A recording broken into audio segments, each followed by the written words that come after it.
minute, fella. Look here. Stand by. One for C-Lab, two for Troy Eagle, three for Wolverine to round out the trio. In this episode, everybody dies. Broadcasting live from inside Castle Grayskull.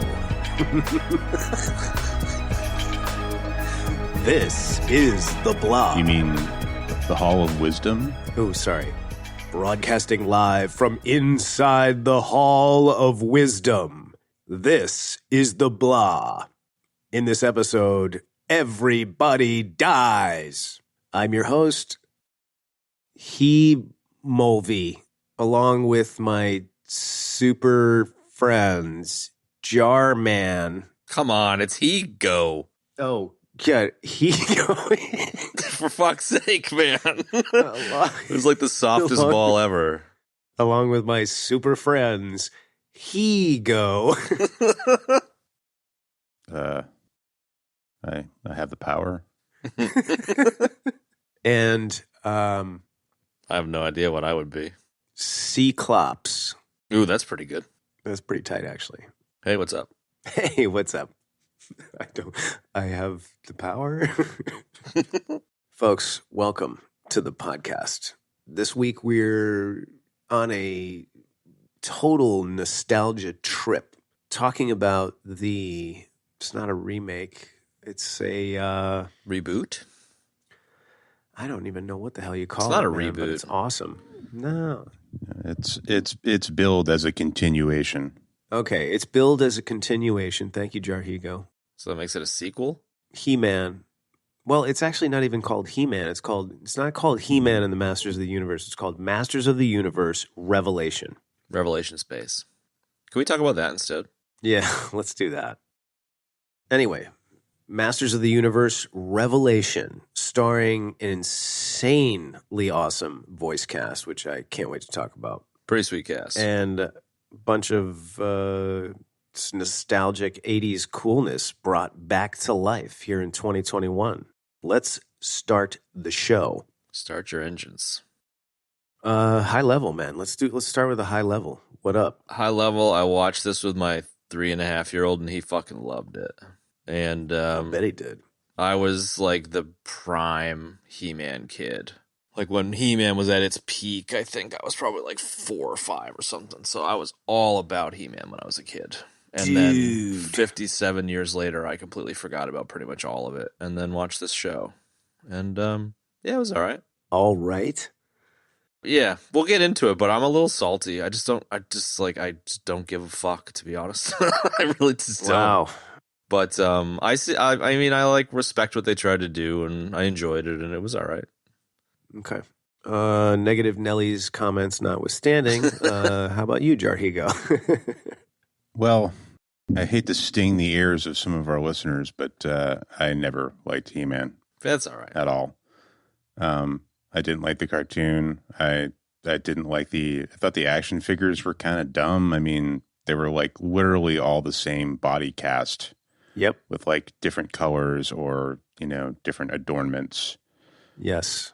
Some of the vehicles were kind of cool, but then again, they were just kind of weird and silly. Mm-hmm. And just there was so much other cool shit out there. There was, Transformers and G.I. Joe. And Thundercats. And I guess Thundercats would probably be like the most direct comparison, but I just thought it was way cooler. It was way cooler. And other stuff, the Japanese cartoons, Robotech, etc., Mighty Orbots, shit like that. I don't know. I was just into other stuff. He-Man always just seemed kind of goofy to me. Mighty Orbots. Mighty Orbots. I'm with you, man. I mean, I'm not with you, but I'm feeling what you're laying down and why. I have similar sentiments, sort of. I'm not going to disappoint our fans. I absolutely loved this, so much so that I watched it twice all the way through. Nice. And I loved every single minute of it. And I think the thing of it is kind of springboarding off of what He-Go said. He-Go. He-Go. I loved the show when I was a kid. That being said, there was, a lot of cheesy bits about it, like a lot of reused frames of animation. He-Man and Adam's haircut was absolutely terrible. And so bad it was good, I think. So bad it was good, but just it was so page boy and so bad. Like the creatures of Skeletor and Snake Mountain were cool, but I never really felt like the show featured enough of them, man. It always seemed like it was like Trapjaw, Beastman, and Skeletor, and Evelyn, And this was like, and agreed, like what Ben said, like the vehicles were like, they were kind of cool, man. But really, Thundercats was way cooler in terms of like, oh, let's go buy the toys too, I mean, the cartoon was vastly superior. There's no question about it. I was still a fan and I still watched it all the time. But this show is like the He-Man I always wanted. Like, this is the He-Man it should have been. And what this show does is it takes the existing property and it totally expounds on the lore, number one. Number two, it explains so many things that I never understood about the original show, which makes it way more sense. And, I mean, this was written by Kevin Smith, for Christ's sake. So it's going to be great.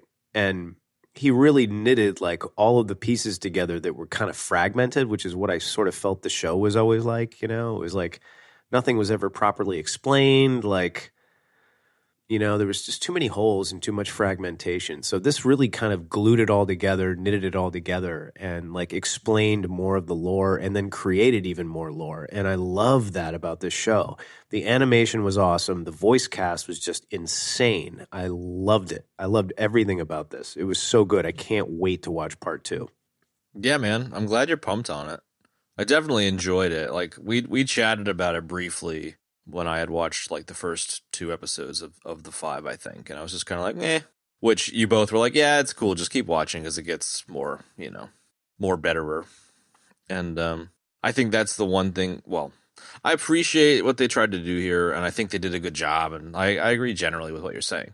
I think the thing I like the most about it is the fact that they were willing to do the controversial stuff, like fucking pretty big spoiler alert, but the, Skeletor becoming the fucking hero and having the Master Sword. Like, nobody does that shit. And I just wish they did. No. And to take, like, a intentional death here, like, it's what I always wished the Star Wars Skywalker story did, was, like, Luke goes to the dark side or some shit and then has to pull his way back, or fucking Rey goes to the dark side, or someone does something other than the same shit over and over again. So I appreciate that. I appreciate that they, I appreciate that they quote unquote killed off He-Man and Skeletor has the power sword. Like that was cool. But I don't know. I just found myself not really caring at the same time, which is a little bit of a weird. It's a weird headspace for a nerd to be in. I shouldn't feel this way, but I do. No, you shouldn't, maybe, but I get what you're saying. It's kind of like when you see something that's coming out and it's like familiar or whatever, or even if it's not familiar, and you're just like you're stoked about it. You're like, oh, it's almost like your nerd instinct tells you should be stoked, but then it comes out and you're just like, you know what? I don't really give a shit about this. Yeah, it's like, oh, cool. Yeah, right I've been on. there. Yeah, I've been there for sure. Recently too. Maybe it's just the general nostalgia fatigue-y stuff that we've covered. Yeah, it could be. Maybe. I don't know. I don't know. I'd also dug that this was like Mattel. It wasn't like, more Star Wars or more freaking Marvel, dude. This was something different. This was like like Ben said, a continuation off the original story and the original series. And it's not Marvel. It's something completely different. And I love the mix of magic and technology, and they explain how all of that stuff works, which is what made it great. It wasn't like there was all this information that was just out in the wild blue yonder that they never explain, Wait a minute. Who published the He-Man comic book? I thought what came first? The show? The toys? The toy came first. And the comic came with the toy. Was invented around the toys, but I'm just saying there was a comic book, so I'm just curious who published it. I don't know. I watched that. Was it maybe Marvel? It might have been. I kind of hope it was, just as a fuck you to Kev. Thanks, Chad. You're the best. I watched the Toys That Make Us or whatever show on He-Man today, and that was pretty informative. Where they came up with the toys and they were trying to sell it to one of the toy stores as like, you know, a product to put on their shelves, and the guys were like, yeah, kind of don't fucking care. And then they were like, well, what about the comic book that we're gonna make? And they're like, oh, that's a great idea, but they totally didn't plan to do it, so they completely bullshitted into existence and put a comic book together and it sold it with the toys. So that was kind of how it came into existence, which I thought was kind of funny. But I wonder if they were Marvel.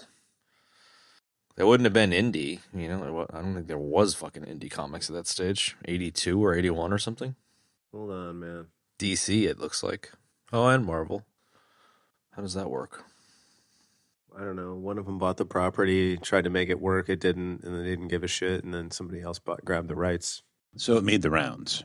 Not in a good way. The original mini comics that came with the figures were Mattel, and then DC picked it up. There's only 2 seasons of the original show? Lots of reruns. Well, yeah. Plus, back then, 2 seasons was like 48 episodes. Yeah, I watched some of them recently with my kid before this came out, and it was all right. Pretty shit, but it was the 80s, man. Yeah, right on. I mean, it was as good as it could be for the 80s. I mean, we watch Spidey and His Amazing Friends all the time here, and it's, you know, same 80s animation, you know, kind of crappy. I feel what you're saying about the whole, like, this is what He-Man should have been, but it's like alternate universe He-Man, because it never would have been this back in the 80s. Like, the whole art form has moved so far that you can make this now. Yeah, true. Wow, I don't even, should we even, is it some sort of show sin to mention this terrible live action movie with Dolph Lundgren? I don't know. No, go for it. I just did. There you go. I mean, no, that movie was terrible, dude. I don't remember it, and I don't want to remember. I kind of do. I'm not buying into the anger, but I saw a pretty hilarious photo of Dolph Lundgren next to the model of Tila in this one, and Tila was like had bigger arms. Like, animated Tila is bigger than Dolph Lundgren. Nice. And she has a cool hip haircut.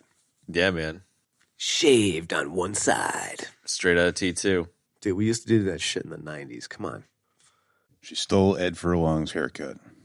Yeah. There you go, and dude. his heart.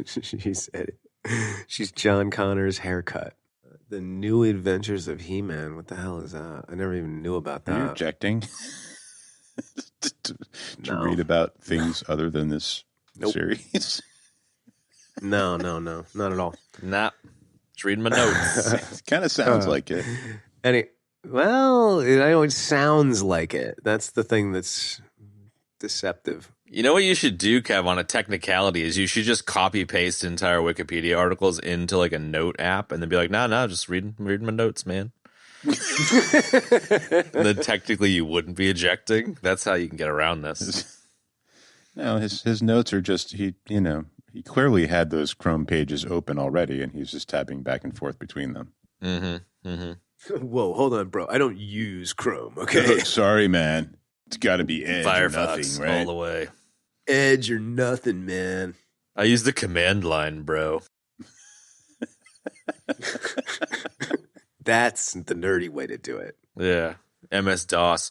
You fucking hack the Gibson on DOS and then print it out on a dot matrix printer, and that's how you read your blogs every day. Yeah, I'm the only guy that uses Linux, and then I'm constantly trying to convince other people that they should be using Linux. Dude, Linux is unsuccessfully, I might add. So anyways, He-Man, She-Ra, Princess of Power. He-Man, yeah. No, She-Ra, what? No. He-Man, anyway. Tila, Princess of Power. Tila and her John Connor haircut. She was kind of channeling Sarah Connor a bit there. And John Connor, actually. It would have been really great if she had said, she's not my mom. Because she was so pissed. It would have worked. Dude, Sarah Connor was in this, dude. Lena Headey, Evil Lynn. It would have been great if she had said, "You're not my dad, man-at-arms." You're not my dad, Todd. Yeah, there you go. It wouldn't have surprised me if she did, though. No, I know it wouldn't surprise me either. She was very angry. I thought it was an interesting choice, and it was cool that they kind of ended up centralizing the story around her. But I don't know, she's kind of a jerk. Like, she's kind of a jerk, pissed, man. though. I mean, fucking He-Man basically sacrifices himself to save Eternia. She's like, "You never His told fucking me." parents are like devastated. Man-at-Arms is devastated, and she's like, "Everyone lied to me. Fuck you. I'm out of here." Yeah, she was like, "It's all about me." Yeah, she like made it all about her and like left, and then like she never like it never surfaces that nobody's ever like, "Oh, that kind of sucked of you to do that," like everybody's just like, "Oh, we're so sorry, Tila, we disappointed you." Sorry, let's make you feel better. Yeah, I don't know. Agree. I don't necessarily agree. Like, I was down with it, but I like how you're both like, "Sorry, Tila, fuck." It's perfect. So good. Why don't you agree? Oh, I don't know. I kind of like that they wove the story around Tila coming to terms with the betrayal of her, best friend He-Man and her friend Adam. And like, well, I get what you're saying. Like, I get, that it's kind of shitty to be like, "Fuck you guys, your son's dead," but like, my feelings are hurt. Like, it's kind of lame. But Yeah. at the time I watched it, I didn't pick up on that. So I don't know. Oh, I picked up on that straight away. I mean, like Adam literally sacrifices himself. Like, like the entire universe would have been destroyed, and he sacrifices himself. He's like, "Fuck him. He didn't tell me he was He-Man." Like, I don't know. It just seems petty to me. That's all. Yeah, that's fair. It is petty, dude. And then she's like, "Dad, you didn't tell me, and now I hate you too." The only one she doesn't beat up on is Cringer. Even though he knew, obviously. Yes. Well, yeah, right, exactly. And Orko, she didn't beat up on Orko, or maybe she did. She was like, "He's such a loser already. I don't need to beat him up." What? Poor Orko.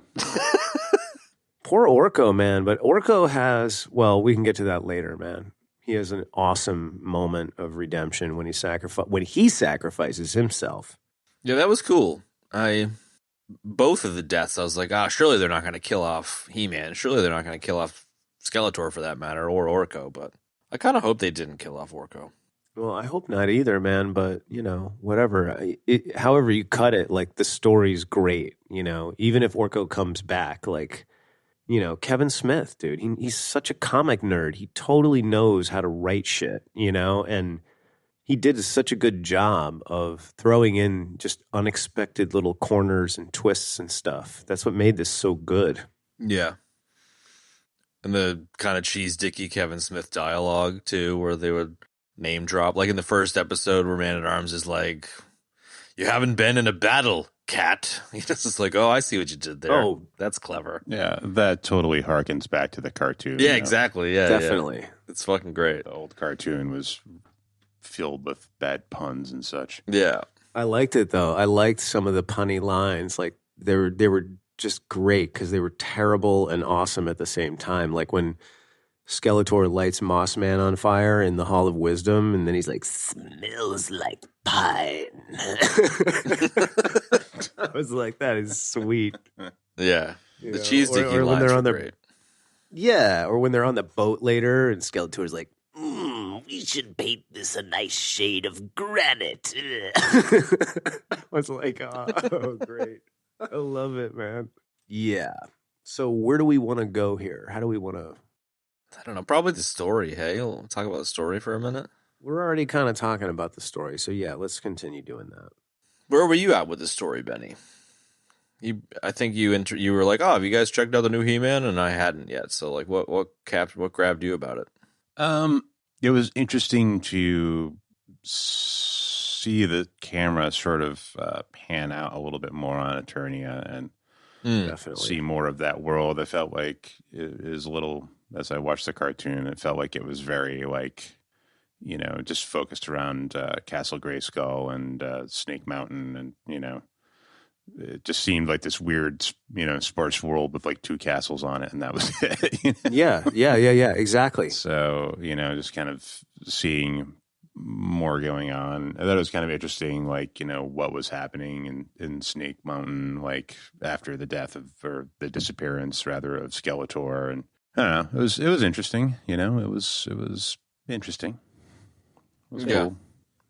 Yeah, I liked the sort of the blending and the differences with magic and technology. Like the world contained both, and they kind of made like Eternia is like the center of the universe, you know what I mean? And the magic that holds the entire universe together, starts there. And, like Ben said, like zooming out to see like more of the world, man, like we finally see, I don't ever remember, the castle from, that Adam lived in the original. It always seemed like Snake Mountain, Grayskull, and then there's just like wasteland in between the two, Yeah.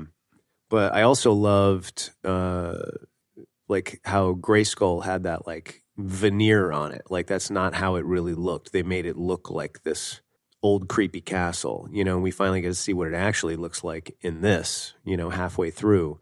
But like also seeing like other locales like the Crystal Sea and Subternia and the entrance to Subternia and all of that stuff, like just fleshed the whole world out more and made it even cooler, Also that the magic was finite, and then as soon as Skeletor goes down, you've got like Triclops coming in with this whole like, religious like digital cult. Like I dug all of that stuff. I thought that was super cool.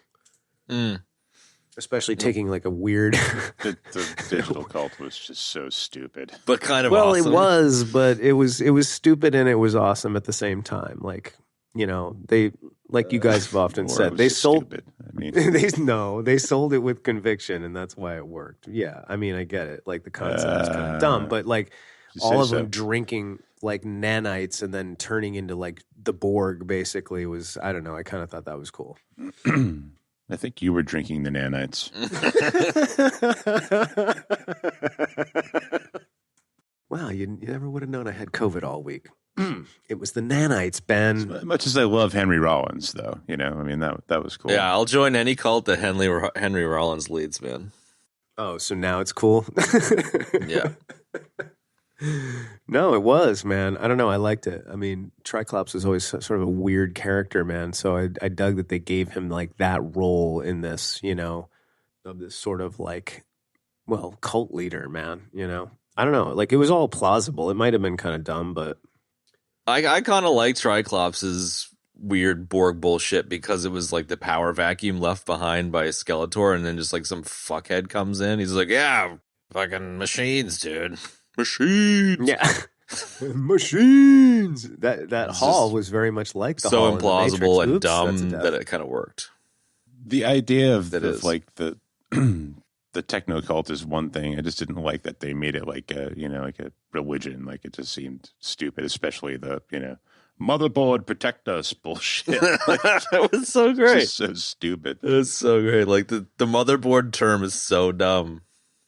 It is dumb, but I liked the whole thing because he was clearly like kind of selling like this whole line of BS, which, it was like part real, part BS, like you drink the nanites and then you like, grow like a tentacle eyeball and then like a buzzsaw out of your arm. And then, the rest of it was like, kind of smoke show like that. So I don't know. I kind of dug that because it was like, it seemed intentionally like, rhetoric-y to me. But they were so bad, They're all hanging out in their cool henchman spot, and then Tila and her sidekick go in and just like steal the cup or whatever, run out, and then just like throw a grenade into a pit, and this giant monster comes up and just starts fucking up those dudes in the robes, Totally. It's just kind of like this stupid cult where the guys think they're all badass, but they're actually just like, teenagers pretending they're ninjas or something, Yeah, there you go. Totally. Or I love how she sneaks in there. Nobody catches wind that she's snuck in. And then she just drops her robe and she's like, I thought I smelled motor oil. So great. Come on. It's so Kevin Smith, man. I love it. Whatever, fine. It's great. No, I'm not talking shit. Like, I think Kevin Smith was the perfect choice for this because of just how cheese dicky he is. Like, he's just such a nerd at heart, such a, cheesy comic book writer at heart that it just worked perfectly.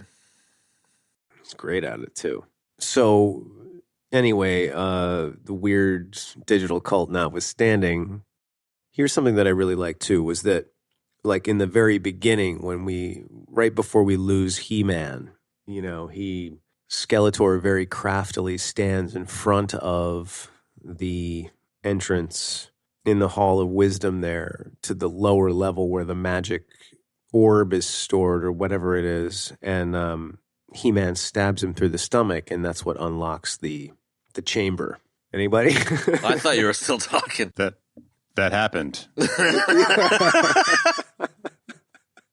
Yeah, that was cool. I kind of saw it coming, but it was cool for sure. You saw that coming? I didn't see that. The kind of bait and switch, Skeletor seems to be kind of the cat toying with the mouse kind of thing there, I found. And then just, convinces or tricks He-Man into unlocking the pyramid thing. Yeah.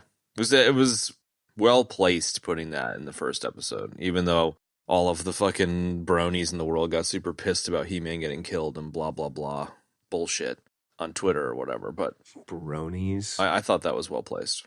Yeah, I thought it was cool. In the sense that, it was just like it was an unexpected turn in the plot that I wasn't expecting. You know what I mean? It was a cool ruse by Skeletor to get the chamber unlocked, was to have He-Man stab him with the sword. I don't know. It's like, that's the sort of stuff that makes this cool. Like little bits like that, man. Stuff that you're not going to see coming. And stuff that it's a little bit more adult, obviously, as well. This is definitely not like the super vanilla show that we watched when we were kids. Like, this is, a little bit more than that, which is great.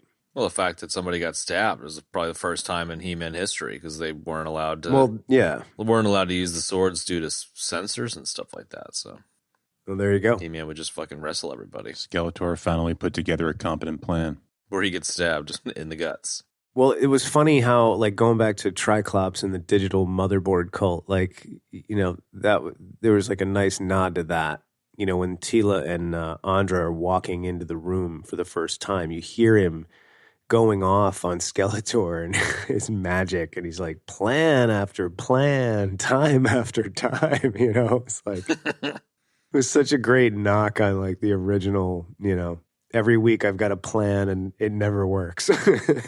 Yeah, the whole action-y sequence in the beginning where it just ratchets the tension up straight away, too. Instead of them spending 2.5 of the 5 episodes with, like, fucking origin story bullshit, at least it just, went straight for the jugular. Yeah, totally, man. It would have been so disappointing if it was just half origin bullshit. Yeah, that would have been terrible. It was great to just dive right in and then just You don't need any more origin stories of anything ever. No, we don't. I'm so burned on origin stories. And I think it was great to just like add in all the extra lore as we went through the course of the 5 parts. I would amend your statement to just say lore because like there wasn't any lore, I don't think, in the original show. It's just like a whole bunch of weird characters where they were like, let's just make these toys. Like there really kind of wasn't much of a story back in the day, to my memory at least. So fine. Then they created the lore in this one because there was no lore in the show. There, corrected. Which is that cool. okay? It's like the half-naked guy lives in the castle that has a skull on it, and then the guy that has a skull for a face is trying to get into the castle with the skull on it. It's pretty straightforward stuff. What more do you need? Of course he wants the skull castle. He's got a skull head. Makes perfect sense. Hey, man, that's my castle. Look, it's got a skull on it. I've got a skull for a face. I love how the weird... Sorry, I was kind of doing like, I don't know, Starscream there or something. Yeah, it's a bit scary. It's all right, Got the voice wrong, but that's my He-Man or whatever the fuck it is. But He-Man. No, that was pretty good, man. Skeletor, the original, sounded like Starscream, I think. Yeah, or Right? Cobra Commander. No? Yeah, He-Man. that kind of thing. Anyway, It was a valiant effort. It was a Prince Valiant effort. there's a page boy haircut effort. It was a page boy haircut. There's Timothy. What the hell is that dude's name from Grizzly Man? Oh my God, Timothy Treadwell or whatever his name was. Timothy Treadwell. Did we make fun of him for his He-Man haircut in that episode? We must have. Oh yeah. Yes, we did. Yeah, I made a little meme with him on Battlecat. Oh, that's right. Battlecat. His next film, Timothy Treadwell, is going to be called Battlecat Man. He's going to be out saving the battle cats in Alaska. Dude, that guy needs to ride a bear on a saddle. No doubt. Buffy wasn't dead, I mean. He went on to play Skeletor. It's a bit morbid. Ooh. Steak and mustaches? Man-at-Arms mustache is pretty sweet. Totally sweet, dude. And then it disappears when he grows his beard, but it's definitely sweet. It's a pretty great animated mustache. It really offsets the penis helmet. Yeah.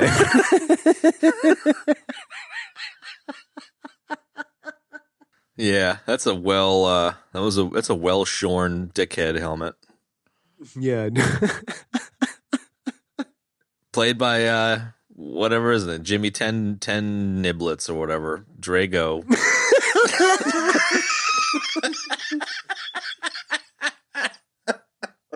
The dude from fucking Game of Thrones that has no fingers. What was his name? No, dude, that's not the same guy. Davos. Man. There you go, Davos. Thank you. What did you call it? I don't know. Timmy 10 Giblets or something.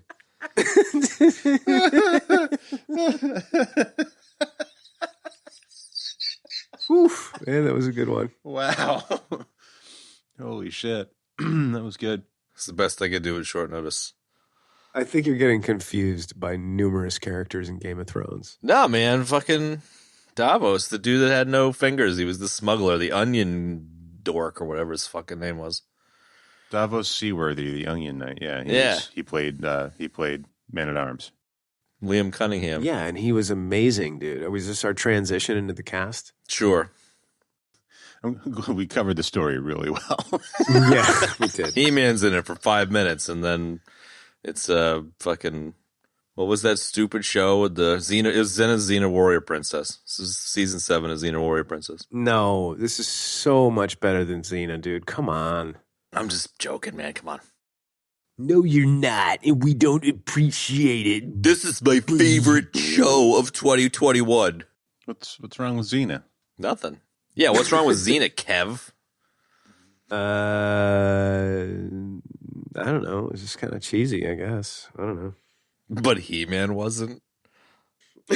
No, the original He-Man was. The original He-Man was terrible, but this is freaking next level, bro. Dude, yeah, the cast is next level, bro. The cast is good.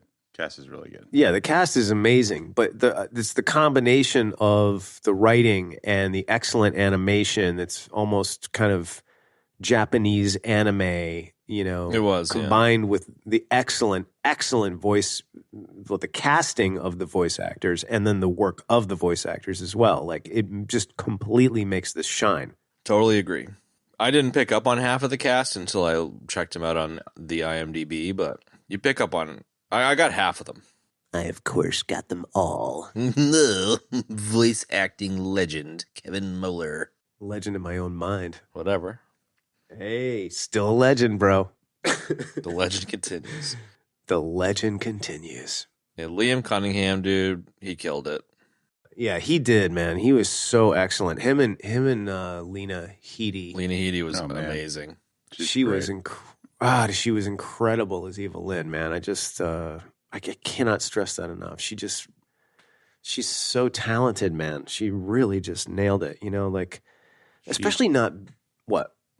She brought depth to a character named Evil Lynn. Fair enough. Yeah, exactly. That's an undertaking right there. No, that is an undertaking, man. And I think that, like, you know, in a lot of these shows, you know, they don't, I know The Simpsons, the actors, they always insisted on being in the same room when they recorded. And it's a much different experience when you record with the other players in the room as opposed to separately. And more often than not, sadly, it's done separately. And I think that with the exception of the beginning, she did some work because they had like a behind the scenes kind of pump you up thing on Netflix about this series that Yeah, I it was watched half of. Yeah, it was good. And they were saying that right before the COVID started, she was in the studio with Mark Hamill doing some of the work. You know what I mean? So to be separated and to produce, you know, such characters with so much depth, I think is a feat in and of itself, because it sounds really, really good, man. They really, all of these actors really dialed it in. Yeah, it's a shame that the whole COVID thing made it so they couldn't act in the same room and stuff. But it was cool that that extra bit had some footage of some of the stuff that happened before COVID. It's cool, super cool. It would have been a lot of fun to be in that room for sure. Oh yeah, man, definitely. What did you guys think of Sarah Michelle Gellar as Tila? I knew her voice right away, and I was like, wow, it was cool to see her back. Sort of, I hadn't really seen her do anything in a while. I don't even know if she's doing any more films or anything like that, but it was cool to see her back. Yeah, I almost want to say she's done some other voice work before, but I can't remember where, or maybe I'm getting her confused with somebody else, which is totally possible. She did some stuff in all the classic Robot Chicken-y, American Daddy kind of stuff. Yeah, but pretty much everyone seems to have that's high up in the voice community. I haven't watched Rebels, but she was in Rebels, Star Wars Rebels as well. That's what I'm thinking of. Thank you. You're welcome. I never watched Buffy or anything. I'm supposed to be pretty good, but I've never seen it. And I didn't pick up on her at all in watching it, but I liked the actor that played Tila. And then afterwards, I was like, oh, yeah, cool. Sarah Michelle Gellar. There you go. Yeah, I recognized the voice. I didn't necessarily know it was her, though. Until afterwards, and I was like, of course. Of course. It's Buffy. She'll never actually be Buffy to me. Kristy Swanson is always the original Buffy. Yeah, that's totally fair. Yeah. Right? From the movie? Yeah, I'm with you. You better be. I'm on that motorcycle. Nice.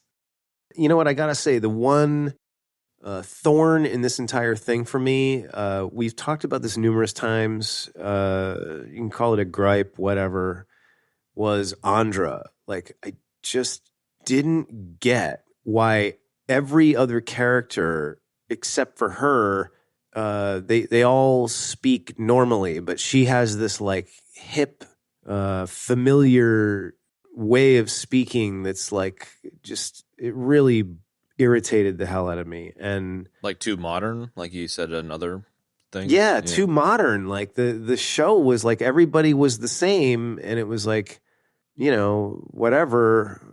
People living on Eternia, like we know how Eternians are. Yeah. Mm-hmm. And then she sounds like you know, everybody in the new stupid Star Wars movie, you know. Yeah, fair enough. Like it just bugged me because it took me out of it. It, you know, like I don't know, whatever. I'm just so sick of that. It pulls you out of the sweet, sweet lore of He-Man. Yes, dude, it did pull me out of the sweet lore. Sweet lore. We need to have a beverage called Sweet Lore. I'm down with having a beverage called Sweet Lore, but you're only allowed to drink it out of one of those hamster things that just gives you a couple drips at a time. What is it, like the enchanted water in that scene in Revelation? Sure. When the old guy spills it and everybody wants to beat him up. Yep, exactly. That little extra fucking show thing was saying that Andra is supposed to be the surrogate for the viewer, which I was like, oh yeah, I kind of buy that, but I didn't pick up on the dialogue being super modern, so that's a reasonable gripe, if true. I did. It was annoying. I feel like Adam was kind of similar with the dialogue, but I don't know. It didn't stick out at me. I didn't notice any of that. Really, didn't bother me. I was kind of just like, I'm watching fucking He-Man. I'm not expecting a whole lot here. Yeah, that's kind of where my head was at. That too. Okay, fair enough. All right, moving on from my hatred of Andra. I like how, and just going back to Evelyn for a second, like when she's with Orko, he goes, can I ask you a personal question? And she goes, no, I added the evil later. Which I thought was a great nod to how lame her name is. Yeah. You know? Let's talk about Orko for a second. So I always thought Orko was like you know, he was cool, but he was kind of like, you know, B or C tier in the original show. Like he couldn't really do much. He's always hanging back with Cringer cowering in the corner. But I really like what they did with him in this story, man. You know, so keeping him kind of inept, but explaining why that happened, you know, and really putting like some heart and some feel behind it. You know, I was really feeling that speech when he was laying it down for Evelyn in the Subterranean realm. Yeah.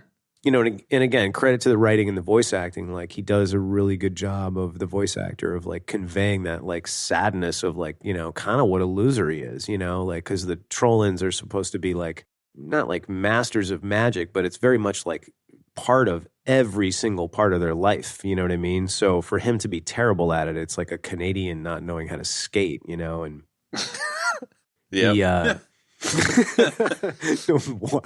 Why I pulled that reference out, I have no idea. Just earned the ire of all the non-skating Canadians out there.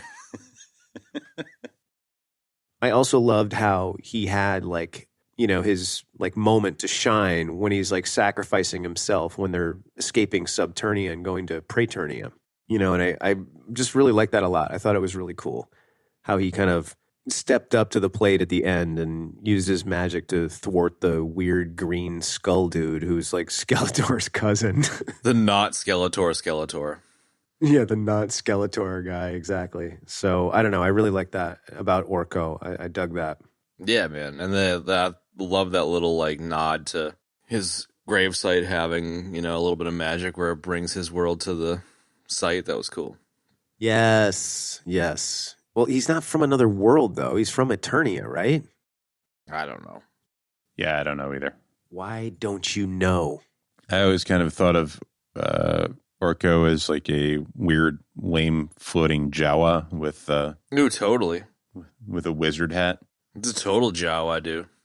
That being said, Griffin Newman's pretty awesome. I don't know if anybody out there has seen the latest attempt at a live-action Tick, but he played Arthur, and he was fucking great. Dude, I love Arthur, man.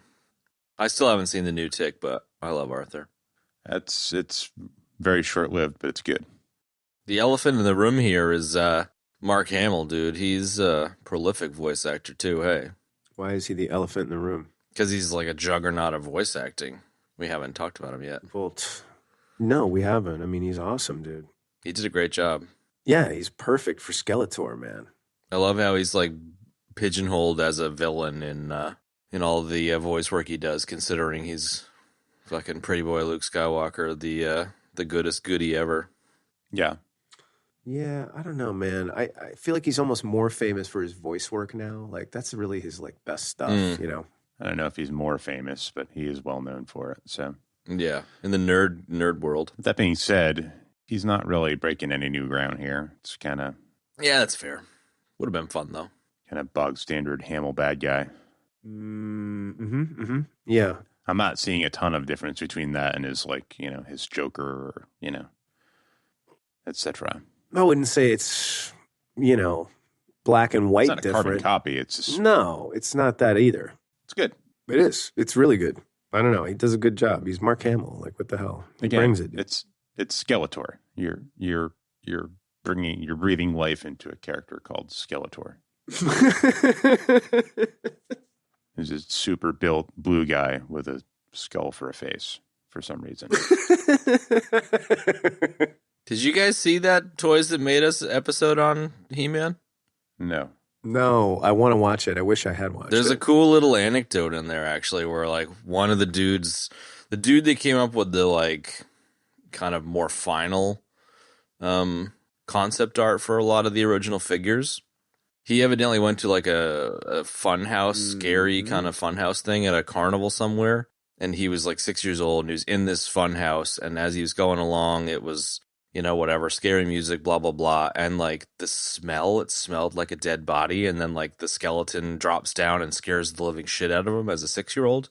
And he was convinced it was a real dead body and not a, you know, funhouse thing or whatever. Ha, ha, ha. It scared the shit out of him, and it was the you know, scary origin of Skeletor. And then it comes to find out that 30 years later, there was a newspaper article where it was like an embalmed body that they had in this particular funhouse, and the kid was right, and it was an actual real dead body, and it was just kind of an interesting nugget about Skeletor. Yeah, all right. I heard that story before, but I couldn't remember where it went. Yeah, it's a nugget. All right. Who was that again? The guy that took the idea of He-Man and then like fleshed out all of the original concept art for all of the original figures back in the 80s. Interesting. It's a pretty cool origin story for Skeletor. So did he get the idea for He-Man in like a male strip club or something? Yeah, pretty much. Yeah. It's funny. You should watch that Toys That Made Us, because like the two, like him and this other dude came up with the original He-Man. And then this dude kind of like made it his own, and they're like arguing with each other on camera. You know, like one of them is being interviewed by person A in their house, and the other one's being interviewed by person B in their house. They're like, "It was my idea." It's like, "No, it's my idea." It's like 60-something-year-old men talking about how they made up He-Man. It's pretty funny, pretty nerdy. Wow, that is super nerdy. Super nerdy. Right on. That's an interesting Skeletor nugget, Bob, of an origin story. So anyways, Justin Long, everybody. Yeah, Justin Long. Dude, there's so many great people in this. We got Kevin Conroy, who voiced Batman for years and in the Arkham games. Justin Long. You've got Dennis Haysbert. Stephen Root voices Cringer. I was surprised about that one. I mean, the list goes on and on and on. It's like even every little teeniest part has somebody famous in it. Alicia Silverstone plays the Queen. What? Who was the Queen? Alicia Silverstone. Really?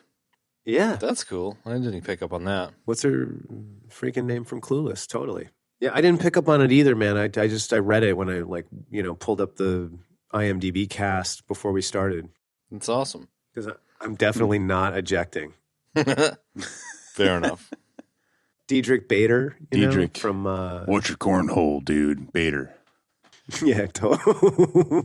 Hey, Peter, man. Watch out for your cornhole. Yeah, Jason Mewes is actually in this as well. Yeah, dude. Stinkor. Stinkface or whatever. Stinkor. Stinkfoot. Stinkor. Stinkor. Got the stinkfoot, darling. Yo, Stinkfoot.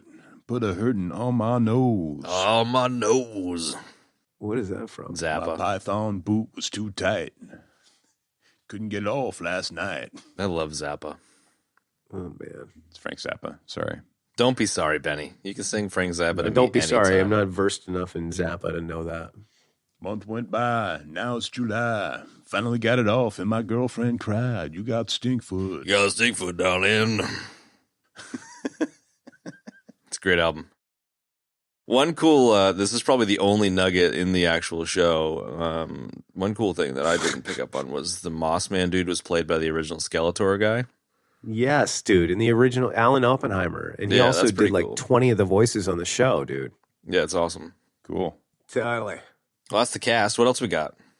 Yeah, no, he did, on the original show, Alan Oppenheimer did Skeletor, Cringer, Battle Cat, obviously, Man-at-Arms, Merman, Buzz-Off, Roboto, and others.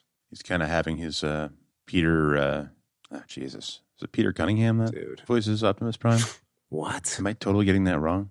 Peter Cullen, dude. Peter Cullen, thank you. Dude. Peter Cunningham. Yeah. That's Richie Cunningham's cousin. Who voices Optimus Prime. There you go. I'm sorry, man. I'm somewhat versed in the voicing world. I just, I was close. It wasn't like I called him Peter. I love how mad he got at you. That was great. It wasn't like, what were you calling Babs Dill Pickle? Oh, yeah. I started watching that the other night again. Barbara Dillbeck? I mean, that was bad, man. Babs Dill Pickle. That was terrible. No, that was terrible, dude. That was terrible. I started watching that the other night, and I was like, I kept trying to think. I was like, what did I call her in this episode? So anyway, Richie Cunningham's cousin. Go ahead. No, it was just Alan Oppenheimer had his Peter Cullen moment, sort of. Well, yeah, not exactly, because he didn't get to voice Skeletor again, and that's fine. But I like that they included him as Mossman, this sort of cool, ancient, eternal, Eternian being, Fan service nod. Right? That's pretty neat. Right? Yeah. Right. Smells like pine. Okay, so I really also dug in this show about, or I really, what I... So, I like He-Man.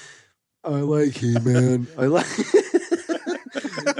The other thing I really liked about the show was like how we got all of the classic characters from the original show, but like they were expounded on and updated. You know what I mean? So like Beastman, I remember from the original show being like incredibly lame and just like snarling and just doing weird shit all the time. But like in this one, like he was really cool, and like he was like super strong, but he had cool agility as well, and he was like totally loyal to Evelyn, but like happy to help out everybody on their little quest as well.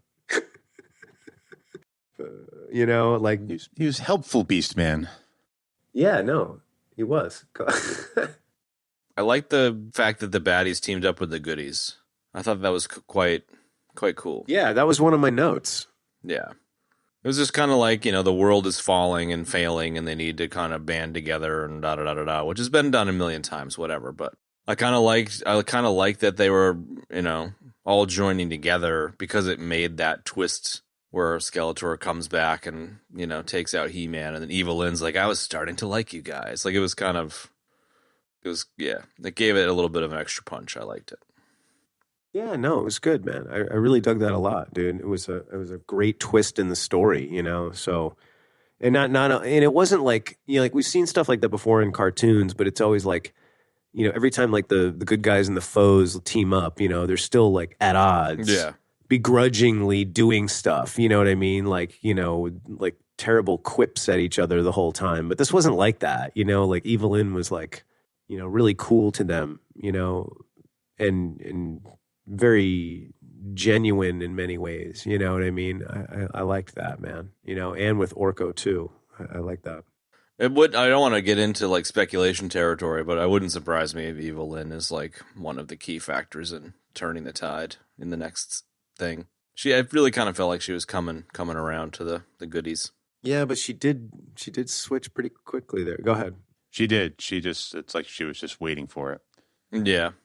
You mean waiting to be a good guy or waiting to get back with Skeletor? No, just waiting to get back with that sexy skeleton face guy.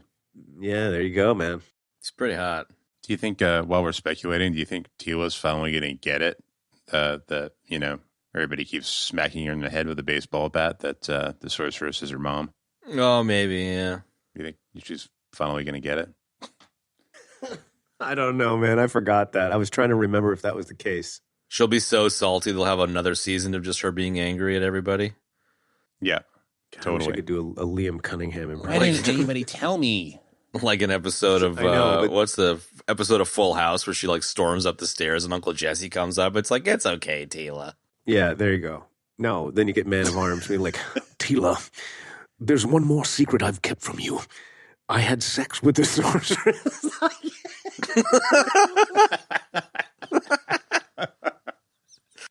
You were an accident, Teela. I had sex with the sorceress every day of my life for the last 40 years. You are the product of that joy and pleasure. You did a pretty good. If you can forgive me.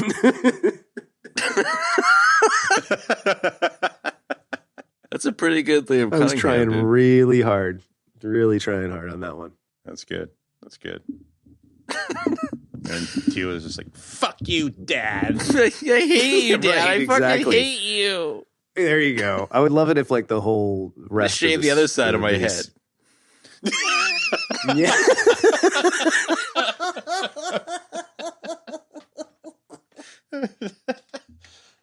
I would love it if the whole rest of the miniseries was just pockmarked by that. Like every episode, Man at Arms comes up to Teela and she's like, and he's like, Teela, if you will allow me one more secret. Every time. Oh yeah. Good times. Yeah. I like it. So, yeah.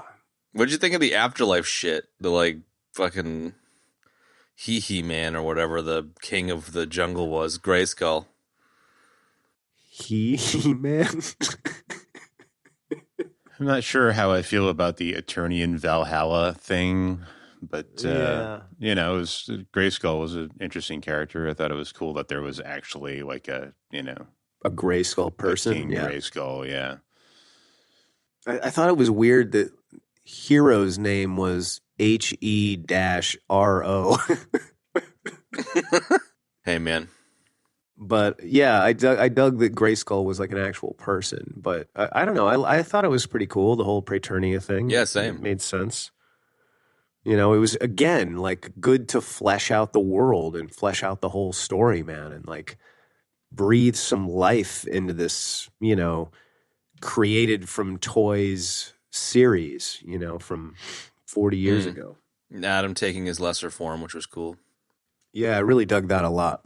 I kind of like, I'm down with the fact that he got, you know, his shit pushed in by Skeletor 5 seconds after he walked through the gate or whatever, but it kind of, I feel like it dampened his sacrifice and him being like, I'm going to leave heaven and go back to the land of the mortals. And then like 5 seconds later, he's fucking on the ground bleeding. You know, obviously they're not going to kill him or whatever, but yeah, I felt like they should have spaced that out a little. Yeah, I didn't care for that. Well, I feel like he should have, like, I don't know, if he's gonna sacrifice his eternal afterlife, right, and go back to be the champion, like it should have been like him going down there and just like laying waste to everything, man. Like I mean, because that was one thing that was really cool that I dug about He-Man was that he was like massive and like he was actually powerful. Like, you know, he punches the ground and it's just like, you know, there's like a whole ripple, you know, like he's that strong. Like that's how strong he should be. Or at least as I was watching it, I was like, this seems more commensurate with how he should be. You know what I mean? So I thought, you know, when he chooses to come back, like, yeah, he should just be like tearing the place up, dude. But nope. You get speared and that was it. Brittany speared. Exactly right. And Skeletor's like, I was hiding in your orb the entire time. Biding my time. Having tea. And trying to come up with a new plan on how to thwart He-Man. I'm just stuck on watching Skeletor drink a cup of Earl Grey hot and have it just like pour all down his smock. Just, weak right out of his that would be jaw. So through the bottom of his jaw. He's like, it's fucking tea. No, I've soiled my smock. Again. Evelyn, get my bib.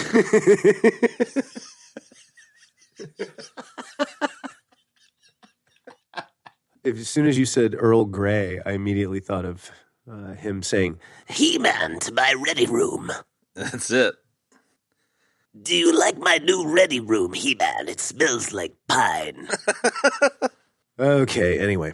What do you think about the fact they're going to keep going with this? I kind of wish they just left it, but I'm sure they'll milk this teat for all it's worth. I don't think they're milking anything. I think Kevin Smith has written something really good, and it's like, right on, dude. Let's keep rocking. No, I don't mean Kevin Smith. I mean Mattel. Like Mattel will be like, let's launch the toys again, you know. So let them, man. Who cares? I don't give a fuck. This is so much better. Like this. There's Chad, one protester down in front of Mattel. Fuck you. Hell Fuck no. you. Hell no. Hell no. You might not be alone. Not according to Twitter, dude. I'm so over that bullshit. Fucking Jesus Christ. Change your fucking He-Man underwear that you pissed yourself in. Put on a fresh set of He-Man undies and just get on with your fucking life. Christ. You need to get off Twitter, dude. I'm not even fucking seeing it on Twitter. I just like, you see like the article written about Twitter. Like, Jesus, man. Clearly, I kept getting, there are fine internet publications that take every rumor and everything and like turn it on its head and try to turn it into some ridiculous, like it's a woke conspiracy theory, It's like, oh God, really? Like, I guess I get, number one, I don't really get being that much of a He-Man fan. I guess I understand that, like, apparently it got leaked that the series was going to focus around Tila, and that's like everybody lost their shit. And then Kevin Smith was like, no, it's not. And then like all the trailers and stuff showed all like He-Man being a badass. And then the show turned out to be centralized around Tila. Yeah. So I understand like being pissed that like they basically lied about it. But, you know, the end result, I don't understand, you know, taking it in a vacuum. I think it's pretty good. Yeah, totally. I don't think there's some like deeper woke conspiracy theory at work here that no. Well, I don't think there's any deeper meaning either, man. I mean, like you guys said, it's not like I think the series is great, dude, but it's not like it's got, you know, years of lore and shit, you know, like I'm going to watch this and I'm going to watch part 2 and I'm going to be stoked about it. And if they come out with more, I'll probably watch that as well. But it's not like I'm going to be sitting around on the internet going, why aren't they writing more He-Man, you know, and like crying in my oversized heat pillow and, you know, all of that bullshit. Like I don't care about it that much, you know, like it's great and everything, but apparently they're out there, you know. No, I get it. I just don't like, whatever, man. Who cares? That's it. Like it's Masters of the Universe. Like, what do you want, man? I think it was perfectly fine. Just like every frame has He-Man sweating on you. Is that what it has to be? Evidently, Kevin Smith did say like he's like everyone that's griping and shit are missing the point. Like of the original show was all about like all the other people, not just He-Man and stuff. So like I get both sides of this a little bit. Like I get some of the frustration if you're a fucking Turbo fan, but at the same time, it's like. Fucking grow up, dude. It's a good show. Like, it's a pretty good miniseries. Like, fucking just. No, it's solid, dude. Yeah, just enjoy it for what it is. No. I definitely thought they were going to go with Tila getting the power sword. So it was interesting that it was Skeletor in the end, you know? Totally. Yeah. To be continued. Yeah. I completely forgot that She-Ra, this is the nerdiest thing I'm going to say all month.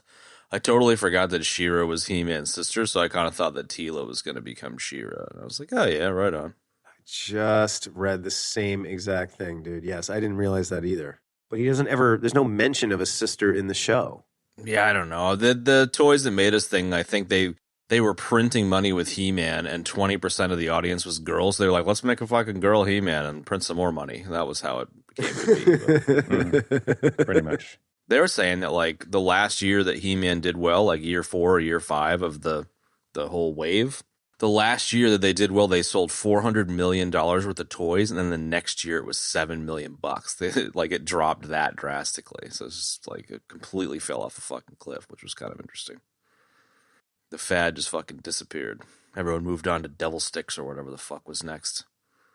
Visionaries and Centaurions. What was next after He-Man? It probably was a lot of that shit you were talking about before. I remember being all about M.A.S.K. There's a cartoon M.A.S.K. You remember that? Yep. It's all about that shit. Oh, dude. M.A.S.K. So good, man. Yeah. I mean, you know, who doesn't love a Camaro with gull wing doors that somehow support it as wings? Dude, everybody loves that. Come on. Totally realistic. Like, wow, that's the most amazing transformation ever. Like, and flip up the doors and let's go for a flight. Open the doors. All right, we're a jet now. I bought the shit out of that toy. M.A.S.K. It was my shit. Yeah, I was just like, what was after He-Man? I think M.A.S.K. for me. And G.I. Joe. I had the motorcycle that turned into a helicopter. Yep. I don't know if there are any nuggets, so could probably skip that. Unless you got any. You got any nuggets? I have none. I didn't. I definitely have none. The only nugget I had was the Skeletor dude. Yeah, that one's Moss Man. That fucking chick from Clueless nugget was pretty good. I mean, they're not really nuggets. I'm just reading the cast list. All right, fine. If it's a nugget to Chad, then it's a nugget, everybody. Whatever. It was a nugget to me, dude. It was a dollar store nugget. It was a discount nugget, but it was still a nugget. Discount nugget. All right. Like penny candy. Yeah, no, I don't have any nuggets. So what does that mean? Nuggets? I don't think there were any deaths either. Oh, shoot. No, there are. Oh, there was. I dropped a Star Wars and a Matrix. All I have is Star Wars Death for You, Matrix for me. Yeah, I got a Matrix. I I dropped something early. Oh, it was the Machines thing. Machines. I suppose that's an MTV Movie Awards death, but... Sure. Fair enough. All right. There you go. 3 deaths. You're dead. Pew, pew, pew, pew, pew, pew, pew. Beep, beep, beep, beep, pew. All right. What about the ratings? What are we doing here? Letters? Like episode 122, and Kev still doesn't know how we rate shows. I do not get it. Still. Nah, there's no rules, man. I just, I personally chose letters back in the day, so it influenced the... All right, well, it's letters then. The other shit. You can do whatever the fuck you want, man. Whoa, hey, easy on the swearing, dude. This is a family show. It's a family affair. All right. Who wants to go first? Who picked this? Me? I don't know. Yes, it was you. All right. Well, what? You're gonna suck its dick. So why don't you go last? Go ahead. I don't know. I started off wanting to give this like a C because I didn't give a fuck. Talking to you guys, I'm a little bit more pumped about it. It's He-Man, like whatever. Yes. I'll give it a B. I think anyone who takes He-Man seriously should probably just kind of take a moment and reconsider what they were watching and just enjoy it for what it was. And it was pretty good. Curious to see what they do with the second one. Go back and watch the original cartoon. Go back and watch the original cartoon to reassess your, it's pretty cheese sticky your stance. Yeah. It was worth a watch. Curious to see what they do with the next mini series or whatever the fuck it's coming out in the next 6 months or something. And that'll be that. Did you rate it? Yeah, I gave it a B. A B. Okay, sorry. So this had some good stuff going for it. It was really cool to see Eternia fleshed out. I thought the animation was really good. I thought the action was really well done. Like the animation for the action was really good. Yep. There's some good stuff in there for sure. That being said, I've already said how I feel about He-Man in general, and my favorite He-Man property is still Fabulous Secret Powers, aka HEYYEYAAEYAAA, where He-Man and Man-at-Arms sing Four Non-Blondes. Glorious. Oh man, I'm not quite drinking the nanites. I am not wearing the penis helmet. I'm going to give this one a B-. There you go. Wow. I like how my B rating means it's better than like all of the seasons of The Expanse according to my rating system. So I got a chuckle out of that. Chuckle worthy for sure. I think the books. I think this, like Chad said, I love this. I thought it was great, man. It was great, expounding on the original show, on the story, the lore, excellent fighting. The animation was awesome. The voice cast just tip top. Really made this come to life, as well as Kevin Smith's excellent writing. So, a lot of great little nods to the original show, not taking itself too seriously. I could go on. This is so good, man. I just loved it. And I can't wait to watch the second part. That doesn't mean like I'm going to be like crying in my oversized heat pillow, like waiting for, secret lore to be written and, new toys to come out so I can cuddle with them at night like all these other losers out there. But I mean, my God, dude, it's not that good. I mean, it's great, but whatever. I just thoroughly enjoyed it. I thought it was great. It was a nice break. It was great to do some animation again and switch up our roster a little bit. So, yeah, this I'm going to go ahead and give this an A, man. This is great.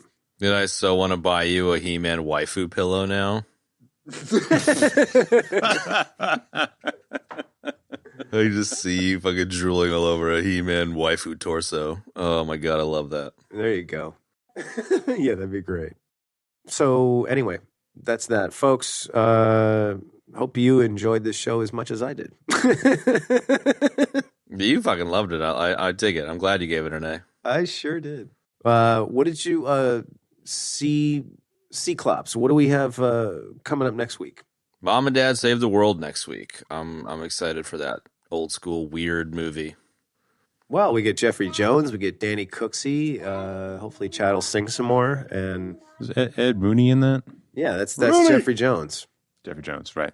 Excellent. That's exciting, and I'm sure the fans can't wait either. So, there you have it, folks. Thanks for joining us for Masters of the Universe Revelation. Stay tuned next week for Mom and Dad Save the World. And as usual, achoo. And then you got Tiny Gojira sneezing in the background. I thought he said "fuck you." I was like, "Yeah, right on." Dude. Yeah. No, it's my child, not your child.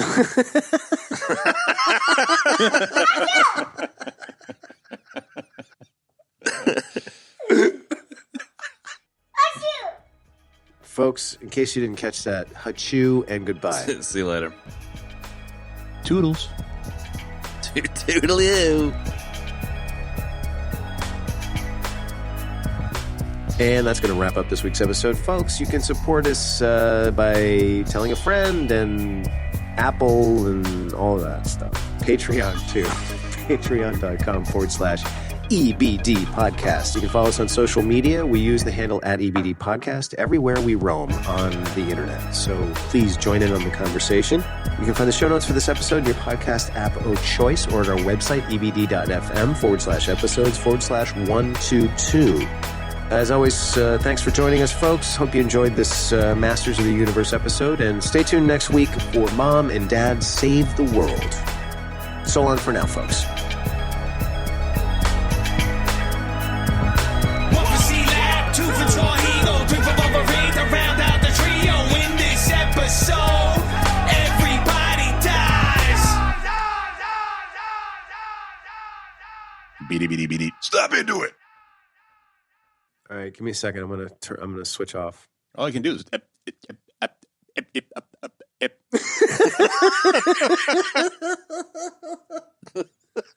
So Orko is just, it's just so.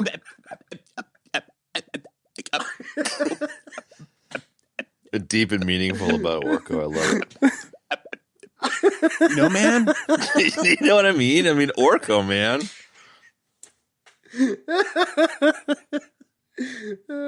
Was that how it came out both times? Yeah, pretty much. Great. All right, hang on. And so I cry sometimes when I'm lying in bed just to get it all out. What's